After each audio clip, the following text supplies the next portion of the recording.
Greetings and welcome to the Pure Report. I'm your host, Rob Ludeman, and it is time to bring the orange, and I am thrilled to feature our two guests today. One returning, Dr. Robert Alvarez. Yes, AI solution architect back in the studio. We had a great time recently, and our first customer coming to us from Options, VP of AI and Data at Options, Andrea Moccia. Thank you for having me. I butchered the last name. Yes, we even did. practiced it. Say it again. Moccia. Yes. I told you I was going to butcher it. I apologize, but I'm doing my best around that. Hey, you're in town this week for NVIDIA GTC, but decided to stop by and see us. How has the week been? Intense. Yeah? In what way? Non-stop. Why has it been intense? Just the nonstop nature of it? Yeah, conversation. Yeah? Meeting with partners and clients, and a little bit of drinking sometimes. Yeah. Where'd you go out? Where'd they take you? Somewhere good? Where'd you take take them, Dr. Rob? So when they landed, I had a rum tasting at my house for them. Did you have the good stuff from all the islands? From countries, islands, continents, you name it. We gave them across the board. I used to work with a guy at a former company, and he was from Trinidad and Tobago. Wow, that was one of the and best. he had from 8-year all the way out to 25-year, and we stepped through every single one. This man is a scholar. Yeah. I learned Trinidad so Distillers much. Limited. That is the one distillery in Trinidad. And What was the best one you had? Do you remember? Oh, no, the first one. Yeah. Foursquare? From For sure, Barbados. yes. Foursquare from Yeah, Barbados was the best one. Yeah. What about GTC? What were your impressions there? Obviously the many keynote people, and tons of people. Like the volume has come up. The more people are I going think now. yesterday they say there were 30,000 people on site, which is 31,500. Oh, yeah? Oh, yeah. To be slightly more specific. Yes. But Well, but we're out of the doldrums, right? I mean, Right. 3 years ago, everybody was trying to decide, do we go back to events in person on-prem now? And it sounds like that's changed. yeah, and then I remember the stat they said was 22,000 last year, 31,000 this year. So it's almost 50% increase. Yeah. That's insane. It's insane. In the same space. Yeah. And you've been hanging out here with us at Everpure this week. Yeah. Meeting with the teams. Who have you been Met meeting so many with? people. What have you guys been talking about? We talking with Cause, with Par this morning, chatting about. I know those guys. Oh yeah, all the interesting stuff we're doing together with AI. I love it. There's massive momentum at the moment. Well, I love it, and I can't wait to get into it. But I wanted to start just to let you level set with everybody that's watching, that's listening.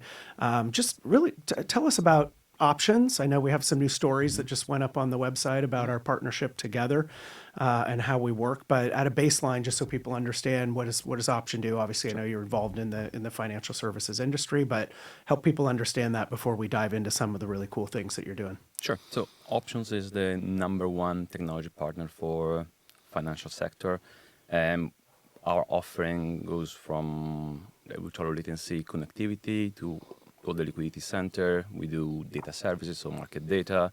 We run our private cloud, and obviously we're doing AI. Yeah. Our clients are hedge funds, banks, quant shops, exchanges. Like almost every major operator in the financial sector is one of our clients. And did I read it correctly? You're in something like 700 data centers. Like there's hundreds of data centers that you're providing services out of. Roughly. We have 700 clients in around 50 data centers. Tens of data centers. Okay. I the globe, yeah. Switch that around, but still, a lot of clients. We will be in 700 data centers very soon, I'm sure. No, let's work together to get you there, right? Yeah, I mean, 100%. that is the whole idea. What was your journey? Did you ever dream growing up that you would end up as a vice president of AI and data? Like when you're thinking ahead, wow, 20 years from now, this is what I'm going to be doing. How'd you get there? Absolutely not. I didn't study any of this at school. My background was in infrastructure and storage. Then I moved into data. But around 2017, 2018, during the reinforcement learning era of AI, I started getting really interested into it. I don't know if you remember when AlphaGo defeated Lee Sedol, the South Korean champion of Go. Yeah. There's a great documentary about that, and that was pretty shocking because everyone was thinking it's going to take another 20 years for AI to be able to, solve the game of Go, and then it happened. And then the year after, it was able to do that without any, analyzing any human game. And I was like, wow, this is coming now. This is something you got to get better. into. Yeah. I want to understand it. So I started studying it, understanding the frameworks, the concepts, and doing some implementation. And then when the ChatGPT moment happened in like options, and we realized that this was going to change our industry, like every industry. And yeah, it was at the right place at the right time. I already had my basics covered, and I could just start a new team and make sure that option was going to be a player in the sector.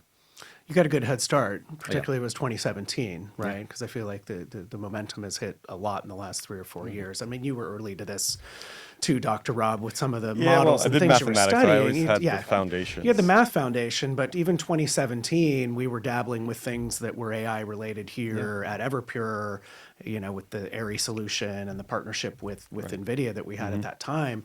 But still, people were kind of scratching their heads going, well, why are you doing this? Like, what is really going to happen? And I love that you kind of saw the light early and got a head start. Yeah, no, I mean, that was the beginning of my journey, but it's been non-stop. It's changing so fast that the amount of effort we need to put in just to stay up to speed with the technology, it's incredible. I feel I'm always studying. Yeah. Well, one of the things that we deal with is, unlike most solutions in databases, cyber resilience, they might have roadmaps that are pretty few years out. Literally, ours is 3 months out. Yeah. Like, this is what we're going to do in the next 3 months, because by the time we're done with this thing, the landscape may have changed, and we're going to... Remember, I sat in one of your meetings 6 months ago. Remember, I popped in. It was kind of the last 2 hours. It was a summary. They invited a bunch of us that hadn't been in your 2-day. They had like a 2-day working session with all the smart binds on AI. And I even remember Par speaking up at that meeting and going, like, we can kind of only predict 3 months out right now, because it's not our lack of knowledge or lack of trying to understand it. It's just that everything is happening and so quickly. Look at OpenClaw. Like, this has been released like a few months back, and now it's part of the GTC announcement, and and everyone is talking about it. Yeah, and now they're doing NemoClaw. NemoClaw, yes. So... Yes. So fast. You're having fun with it though, right? Yeah. Give a quick intro, everybody, on you, if they missed your episode before. But hey, everybody. I'm Robert Alvarez. I'm a AI solution architect here at Everpure. I work mostly on our AI innovation. Myself and Jean-Baptiste Thomas, JBT, we co-developed KVA, which is one of the things actually that Options IT I want to get into that. particularly helped us out with. And I work on a lot of our AI innovations. If you've ever seen any of our AI blogs, there's a 90% likelihood that it was written by me.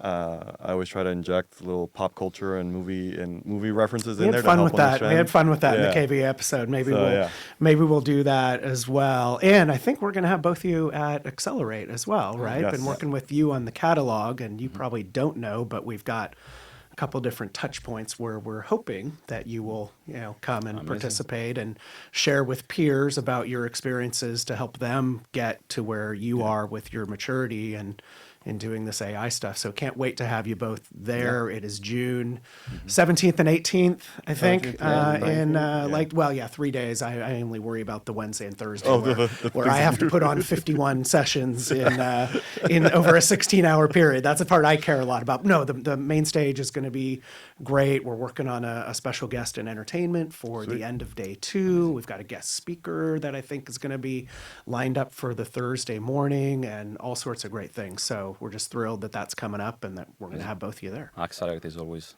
a lot of fun. You never miss it. I didn't even pay you to. I didn't even tell you to say that. I love that you generally love it. No, it's great. And this year, looking at the catalog that we're building, we're going to feature more customers and more peers in sessions than we ever have before. Right? Really, because you guys show up to hear a little bit from us. But if you can hear from peers about things they're doing, it's far more interesting, and we love having you on that side. Let's dig into a little bit of the meat here. I had the team put together a couple stats. I always like to do this. Some people call it goofy, some kind of informational, but stat of the episode: Gartner stat: organizations will abandon 60% of AI projects unsupported by AI-ready data. Good. MIT, 95% of generative AI pilots fail to scale to production. I think we even hit this when we were kind of on the KVA podcast. Do the numbers surprise you, right? Given everything that you look after and you're working here, are those surprising stats or about as expected with what's going on now and how fast it's changing? I don't know about the number. Yeah? The number, I think there was some pushback on some of these, the methodology of this article. But I think the number, it's probably not the most important bit. What I find really interesting about the MIT article was what they found was the difference between the projects they made to production and the one that were abandoned. And they highlighted three things: memory of the model, the ability to adapt, and the ability to evolve, so to learn on the job, to continuously learn. And some of these are limitations of how LLM works. Some of these limitations, I think we're now moving past them with agentic AI. But my way of kind of framing this, it's maybe not the same of what the article was finding, is that this is also fundamentally a data strategy problem. Okay. In the fact that for decades, companies growing have data landing in different places on different systems, and then being mostly disconnected. And it's been fine because every system can find its data. But now enters AI, and you want the agent, you want the LLM to be able to query all these different data sets. And if you didn't have a data strategy, now you have a data archaeology problem where you need to rediscover all these data sets, figure out what's the source of truth if you have duplicates, and it's a challenge. I was going to say, how challenging is that to go back, right? If you've gone down this path for, let's say, a decade, and you're just accumulating data in different places, and it's not classified, or it's hard to find. Yeah. Like, what do you need to do then to go back and fix that? I think the point is start with the data, but what we're seeing actually a lot of companies doing is start with the AI when there's no jumping in. and that's Right. making the problem worse because now you're creating a new silos. Now the AI tool, now the new implementation, implementation is creating a new data set that's disconnected. So instead, you need to have a strong data foundation, a strong unified data foundation. You need to fix the foundation and build on top. Is the problem worse in the financial services world, or is it just ubiquitous across industry? Like, it doesn't matter, or do you see that it's worse in the clients that you work with? I think financial services have some unique challenges, and the first one is certainly the volume. Like even just the amount of historical market data that we need to hold is in the tens of petabytes, and it's constantly growing. And then you have real-time data, risk models, you have documents, filings, all at a scale that is probably bigger than any other sector. So that's the first challenge. And you might think the more data, the better for AI, but this data is not well governed. It's a problem. And then the second challenge for the financial sector is the compliance aspect. Sure. Every piece of data needs to be accounted for. We need to know who has access. We need to know where it's stored, and that gets it adds a level of complexity on top of everything. You have different location with different regulation, different clients with different requirements, and then there is the latency game, because in financial services, you need your answer from the model as quickly as possible. Right. Cannot be, but for some implementation can be batch processing overnight, maybe, but generally, you need the answer very, very quickly. As close or to you're real losing money. time as possible. Exactly. Yeah. And so you need to think about what models, bigger models are slower, but smarter. What architecture? Where you actually run the LLM? So, Dr. Rob, same thing. Your input on this? Yeah, I agree obviously with everything Andrea is saying. I think one of the other things to not just talk about the FSI space, but some of the stats around AI adoption not being, or I guess AI pilots failing, is cost as well. I always say this: if you're going to try something out, start with cloud LLMs, but then you need to have a backup strategy because you will be eaten alive by token cost. Yeah, but keep your exposure small to start with. Yeah. But It's also then you be- but iterate then so be much really faster. careful. Sure, You could sure. iterate faster. You could try a bunch of different models, while you're getting your infrastructure set up. And then once you've got the pilot ready and you want to scale to production and you're going to scale that on your own infrastructure, another challenge is model equivalency, in the sense of, we get this responses from Claude or OpenAI, but now I'm running Nemotron or some Mistral model. Those two models might have different responses, and how do you then get human curation into that? One of the things I recently built was partnered with OPIC from CommonML to build an LLM observability tool to help users with that exact same problem. Observability. Mm-hmm. It's the second time it's come up this year. We had an observability episode in here a couple months late. Ah, sweet. Growing and growing interest. Well, thanks for your perspectives around that, and definitely interesting to see the challenges, and particularly from a financial services lens. You cited when we were doing prep for this a DataWire article and a quote from that. It's fun to have quotes in these episodes. Simplicity is what lets you be brave. Yeah. Love that. What does that mean to you? I think there is this idea in enterprise IT that if your IT diagram like fits on a wall, Yeah. you must be doing something very sophisticated. And I don't think that's necessarily the case. I think you know, that level of complexity can just become inefficiency and can be corrosive in the fact that one complexity breeds three more. You have integration points that become pain points, and then you need to create a workaround, and the workaround needs a process, and the process needs a person, and you end up with this very complex implementation that you cannot really touch or work with because you don't fully understand it, or it's very complicated to fully work with. And you end up with so many different tools, each one doing a little bit, like 5% of what you need, and they don't talk to each other. So simplicity, it's more than a preference. It's like an operational advantage, and it lets you be brave because it means that failure is cheap and reversible. Yeah. Yeah. I mean, there's another quote that our founder is known for, which is come for the simplicity, stay for the performance, right? I mean, that was one of the early quotes that Kaz said, but we do talk on a lot of these episodes just about what we've designed into the product to make it simple. And even when I had Kaz on this program one time, he lectured me and said, Rob, it's not simplicity that I set out for, it's intuitive. Yeah. Right? I mean, there's a subtle difference, but the level of being intuitive meant it's just things that make sense, right? It's common sense that you shouldn't have to go mess around with RAID groups or things like that, right? We can just design that in the software, right? Mm-hmm. We can take care of that. We can have metadata pointers that are pointing to, to manage change things. So it makes a lot of sense. So the enterprises fall into traps, though, you're saying, right, where they believe that they have to go create something complex, and at some point it breaks down. Yeah, that's the thing.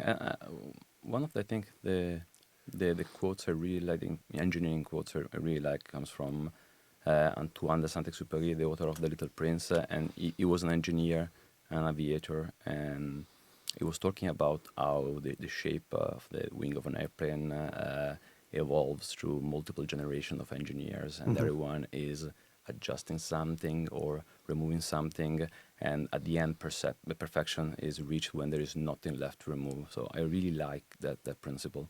Yeah, where we do it with limited error paths here as well, right? Just like removing things that could possibly fail, but you do get these iterations that reach that reach not perfection, but that reach that level of simplicity.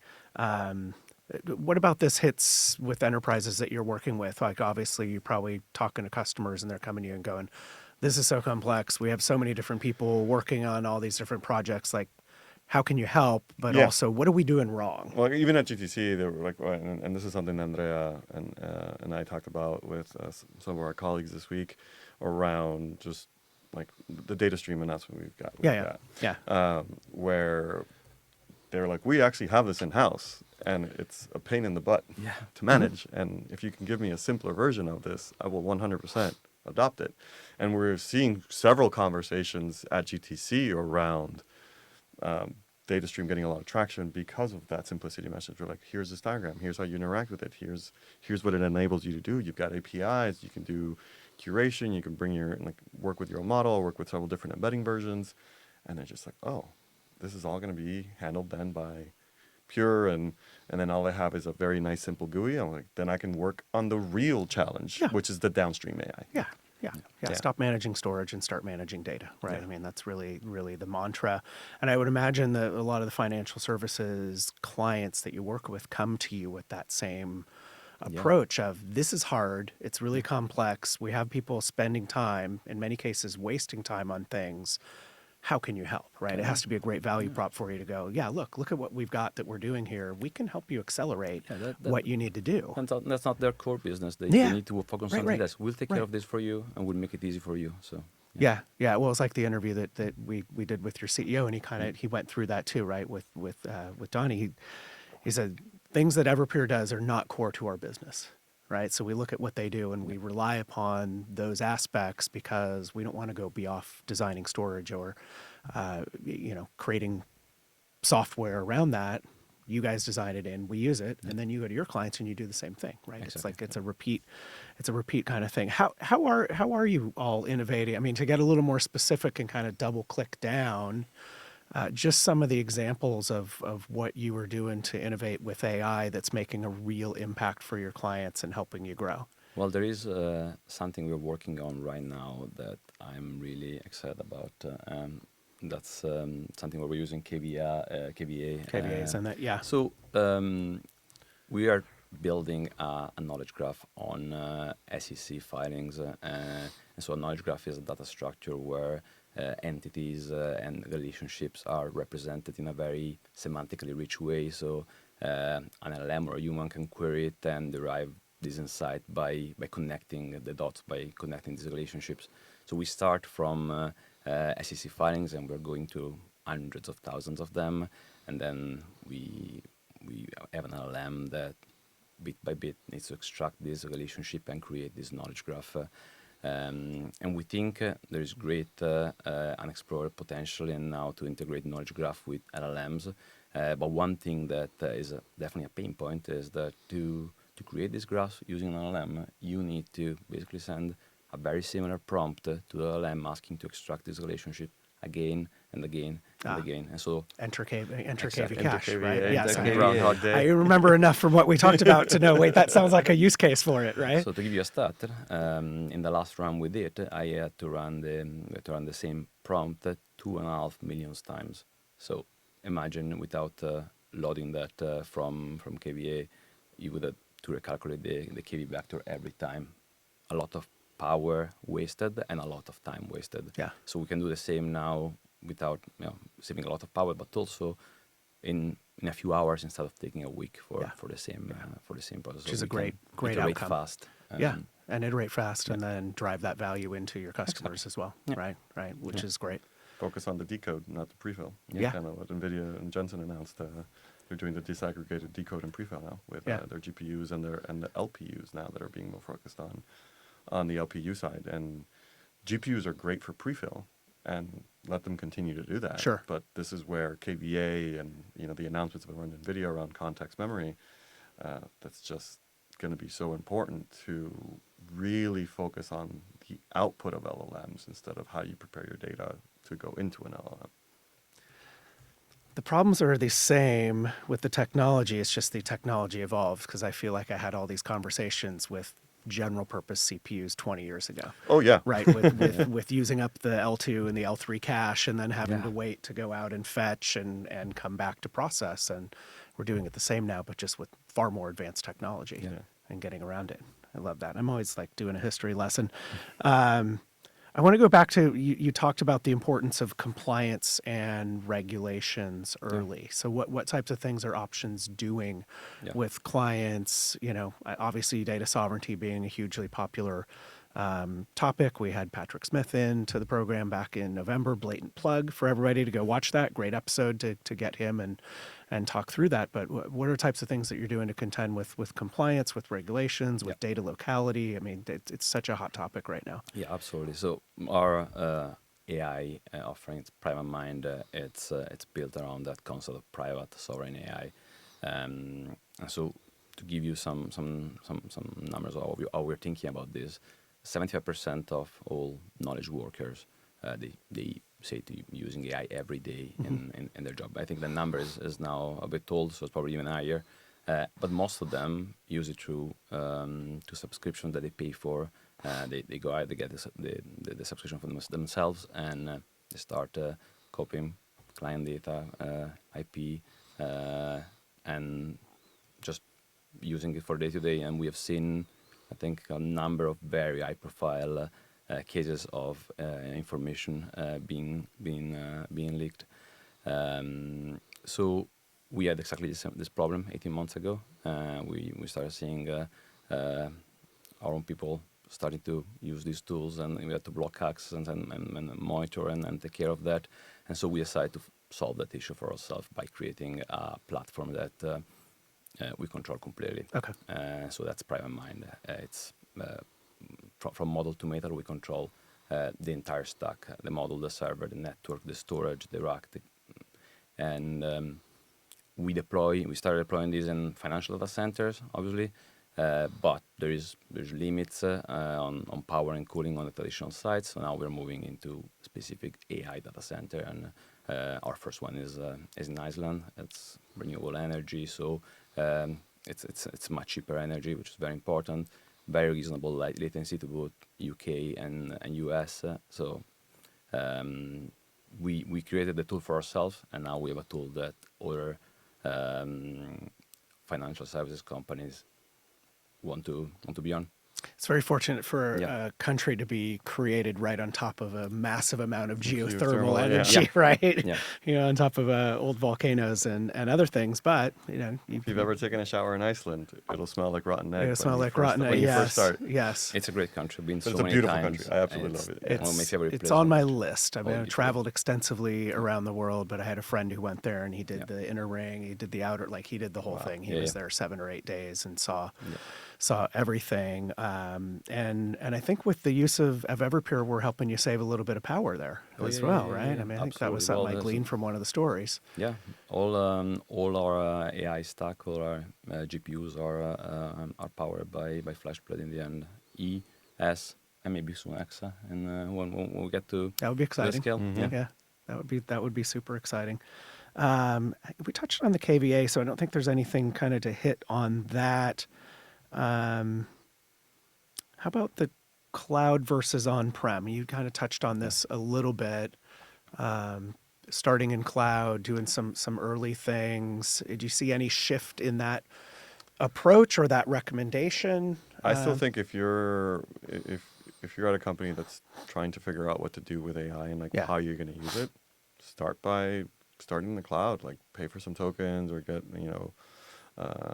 Cloud Code license and really start developing things, because one thing that we've noticed is data gravity, while still true in many settings, when you're talking about things like RAG or vector databases, the amount of data you're sending over the line to your ChatGPT is nowhere near as small. Like the compute, like the heavy part of creating those vector embeddings and all of that. But once that heavy part is done, sending a RAG plus some context plus some prompt to ChatGPT is not that hard. Yeah.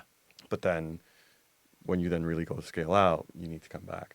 But there's so many new models coming out. There's the way Par Boats, who's Yep. on our org, really talks about it is frontier models. Like the U.S. will always be at the very edge of the frontier models, but for open source, China's doing some incredible stuff. Yes, I know absolutely. that you all use Qwen. We use Qwen, we use Kimi, but I was very pleasantly surprised to hear the Nemotron Coalition announcement at Yeah. GTC.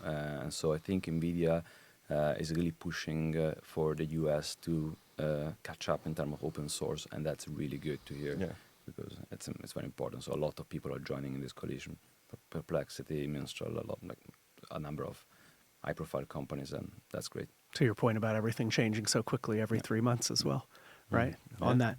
I want to wind down a little bit and maybe just help people that are watching, listening, get your input on the biggest disconnect between AI ambition and infrastructure reality. And if there is a way, maybe you can weave in how valuable Evergreen One is to your ability to, not have to worry about changing conditions. See what I did there? Absolutely. Well, I think we are here at GTC this week, and there's incredible energy, so many announcements. You have this feeling that something is happening, and it's great. But then next week you go back to your prospect or to a new client that you're onboarding, and you need to have a look at a storage array that hasn't been touched in 5 years, Yeah. or an Excel spreadsheet that is load-bearing for the entire risk function, or maybe a database that the trading desk spun up and no one knows about it, but it's production critical. And so, all this light, all this ambition is pointed at what I think is the tip of the iceberg, and that's good. That's great to be here. But we need to remember there is a huge part below water, where there is massive potential for unlocks by a lot of less glamorous work, and that's where the pure focus on simplicity can be part of that unlock. Yeah, no, that's a great way to jump into it. What about I'm going to hit our hot take segment here that I like to do towards the end. Kind of fun. Maybe didn't expect it. I don't know if I think I put you through this because I put you through the blender. We also did the pineapple through pizza the mistake, thing. and we did pineapple pizza. Yeah, which we're not going to go back to that. No, not with me. Not with an Italian person sitting next to me. And this may be repetitive before, but maybe a different aspect. What do you think the biggest misconception that the financial services companies you work with have about deploying AI? And I'll rephrase it another way. What's one thing right now that maybe they're getting wrong or that they should think about differently? That you need GPUs. Okay.